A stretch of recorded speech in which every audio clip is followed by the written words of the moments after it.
Good morning, everyone. Welcome back to MUFC RealistTV. Mick Ruby here, and we're going to discuss, is there a way back from Sheikh Jassim to buy the Glazers and the INEOS, knowing that the financials are not looking so good? According to some reports floating around in the social media and the CetreDevils, is it a possibility? Of course, we're going to talk about that as well. Is there a really dressing room unrest within Manchester United, or is it just media creating fabricated stories and lies? Again, this is, of course, Manchester United. And also, how is Man United going to actually acquire in the summer for Ruben Amorim players?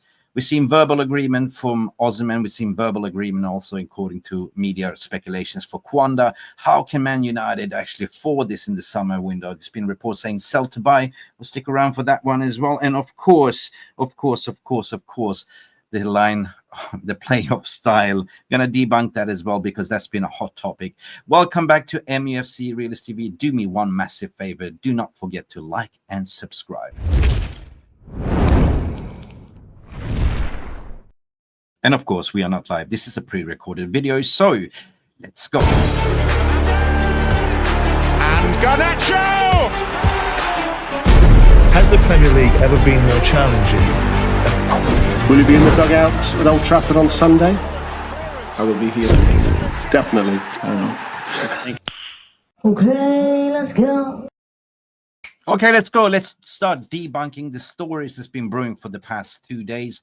We all seen it. We all tired. You know, Man United fans, how low can we get? We're already laying on the ground. We're already knocked down. And there's always going to be the media and some fake accounts coming and kicking us in the solar plexus, delivering the final blow. But on this channel, we always call it out. And of course, the exclusive story that broke out a couple of days ago, I think it was 2 days ago, exclusive, Sheikh Jassim ready to bid out the Glazers. Sheikh Jassim remains interested in re-entering bidding for Man United. This was according to Kieran Davis, that was reported on the 17th of February, 2 days ago, by CetreDevils. And of course, this sends a little bit frenzy within the fragile fan base. And we see numerous of Twitter accounts, without even mentioning, following up this to say, well, it's happening, it's going on, there's going to be an announcement within a couple of hours, X, Y, Z, becoming irrelevant again. It is like that Stephen King movie, the horror movie. Sometimes they come back. But however, let's start debunking, and I'm going to apply my logic and reasoning and my expertise area in this whatsoever. Is there a chance? Of course, we all wanted, a full sale only.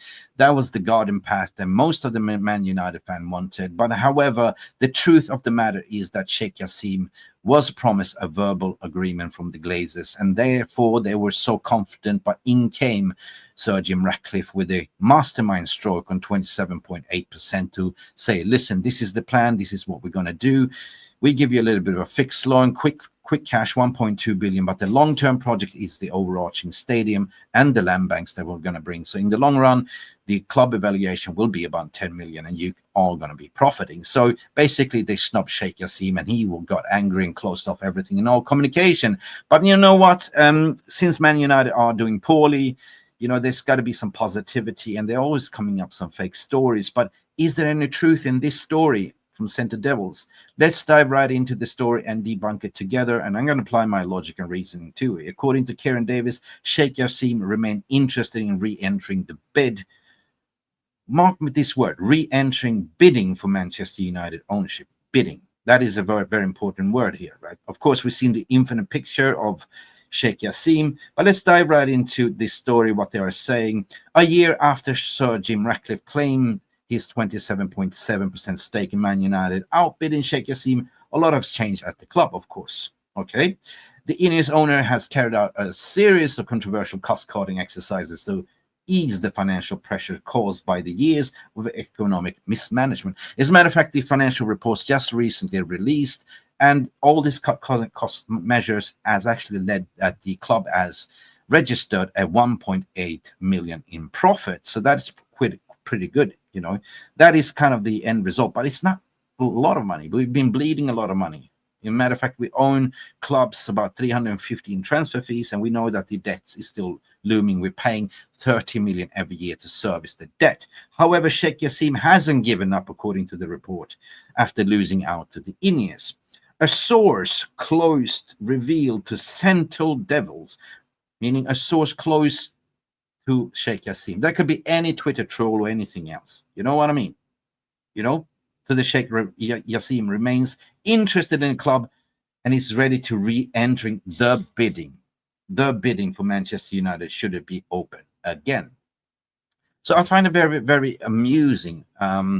You know, a source close to the CetreDevils, like they will pick up the phone and speak to them exclusively.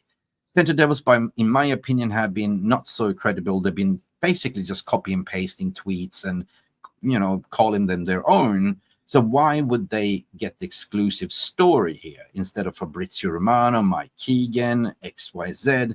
You know, interestingly, the Sheikh is interested in a full ownership, they claim here, taking over the Glazers' 72.3% stake, working alongside with Ratcliffe. Yeah, the pipe dream, guys, that'd be the way. That'd be fantastic. You know, Sheikh Jassim working alongside with Ratcliffe. You know, Sheikh Jassim takes 72.3%. But guys, this is not really possible. And I'm going to tell you why. The move aligns with the source comments. Again, the source comments. The goal remains clear. Glazers out. That is the only thing that I agree with here. Like, you know, that is the most best thing I read in this article, that the Glazers out. As everyone already knows, we are ready to clear the debt entirely, build a world-class stadium, remain with the PSR rules, and bring the world-class player to Manchester United. Redundancy will never be in consideration. How come do I feel that this is a nothing burger? It's a fabricated story. If you are smart enough, or if you understand how this bidding works, I mean, again, bidding, right? Let me just break it down to you. I hate to be the bearer of bad news, because I think that you shouldn't play with fans' minds. Fragile as we are at the moment, there is certain Twitter accounts that are towing the line only to regenerating their popularity and existence, the general clicks. But the reality is that Manchester United PLC, is a publicly traded company on the New York Stock Exchange. That means that such a thing cannot be revealed to CetreDevils.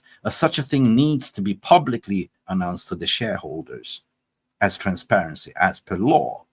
So you cannot just come in to say that we are willing to bid, on the 72.3% without even Glazers wanting to sell. Or if they have to, just remember how they did it that November Thanksgiving, that they went out in public and say, we are going through a strategic review. That is absolutely 100% legally. You have to. So to come in here and sell a pipe dream that the club will now be open for Sheikh Jassim to come in and bid for 72.3% is absolutely fabricated, right? So let's nip that in the bud. That is the way it works. If Glazers and INEOS need to sell, they need to announce it to the shareholders, to the board, and put a statement out there, right? So far, nothing, okay? Maybe there is something that we don't know. Maybe there will be coming. I'm not saying never will be never, because maybe they will do that further down the track. But at this stand, no, it ain't going to work this way. And this is what you have to pay attention to. So don't fall for this trap.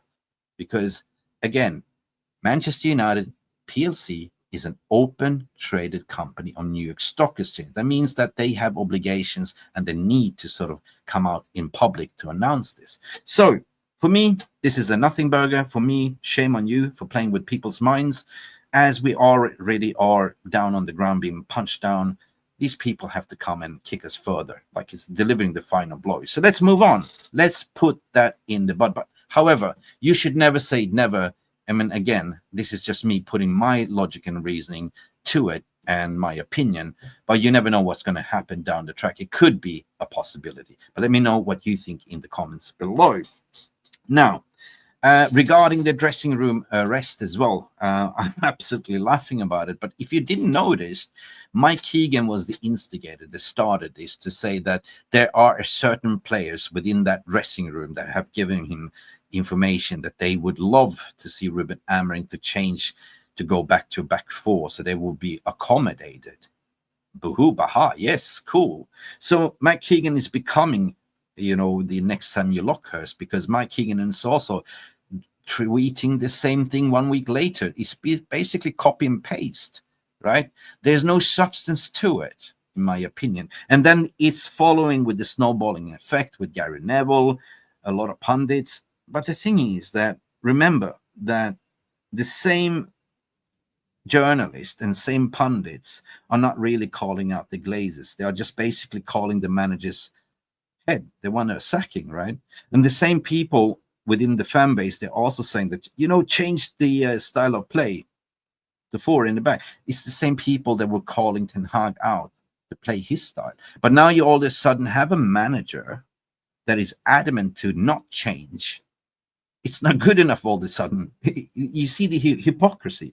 The problem lies in that, we haven't really had a proper rebuild. This is a total club rebuild right now. It is a total club rebuild. The entire squad, the stadium, everything, new footballing operation people. It is a carnage. It is a mess. It's 1 year into the INEOS regime / Glazers. There's too much to do, right? So, but if you look at the retrospective, the way Sir Alex left, there hasn't been one single simple transition. Yeah. Sir Alex to Moyes, was it the same style of system? No. Moyes to Van Gaal, different. No. We recruited players for that. Moyes, then Van Gaal to Jose Mourinho, totally different. Yeah. Did they play the same style? No. And then what did we go from to Oli? Nah. That was more happy-go-lucky football, like free-flowing. And then to Ragnick? Nah. Right. And then Ten Hag, total difference. And now completely different 3-4-3 system. So we never had players to complete that cycle that could fit each manager's system. So now this is, what are you complaining about? This will take 2 to 3 years, to fizz out the players, and in the summer to be backing Ruben Amorim, in my opinion. And the way we're going to do that, peeps, because Fabrizio Romano came out to say yesterday that there will be money to be spent for Ruben Amorim to totally overhaul the squad. And of course, we've been hearing sell to buy. Sell to buy is the key. But what if there is limited sell and only to buy on that?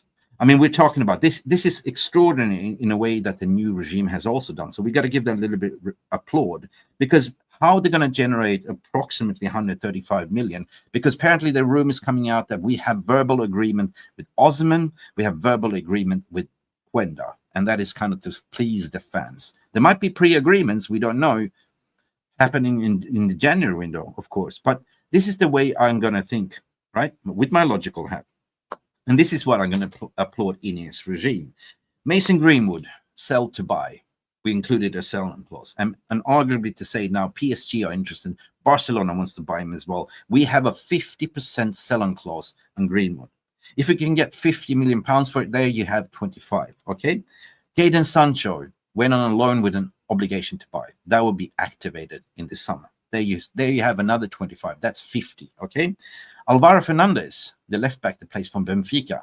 Man United also have 50% sell-on clause. And potentially, if Benfica sells, Man United get another 25 million pounds. And plus Marcus Rashford. He ain't coming back to Manchester United. It will definitely be an orchestrated move for Marcus Rashford, as we couldn't complete that January transfer window. So we did a loan with no obligation to buy. And there we're looking at 60 million, potentially 70. So all of a sudden, and homegrown profits. Garnacho, Greenwood, Rashford, homegrown profits. Alvaro Fernandez, homegrown profits, pure profits on the FFP. So there's your 135 million to spend, right? And all of a sudden, you can then go forward to get a Quenda. You can afford to get an Osimhen, and you can afford to buy even more players to fit Ruben Amorim's system, based on the fact that they are pure profit, meaning doubling what the worth is. I mean, people talking about net spend, you're looking at 135, but in terms of PSR rules, homegrown talents is the double amount of money. You feel me? So let's nip it in the bud. 15 minutes talking about what's going on with Man United. I don't see this Sheikh Jassim story being any credibility based on that the club is liable to announce it in the new stock exchange towards the shareholders. So this is a nothing burger. We've spoken about, I mean, I'm just going to finish off with some funny tweet that I tweeted out to Chris Wheeler the other day.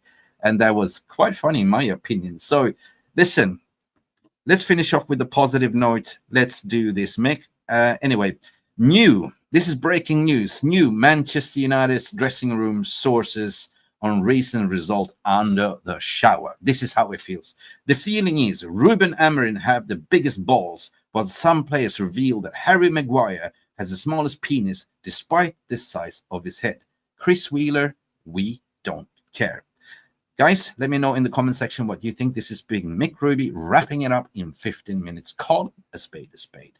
Guys, see you to the next one. Glory, glory, Manchester United. Remember, Glazers out, Bankers out, INEOS out. And do not forget to hit that notification button. Change it to all settings. Like and subscribe. And leave a comment. See us to the next one. Bye. Thank you so much for stopping by and watching MUFC RealistTV. Don't forget to like and subscribe and follow us on the socials.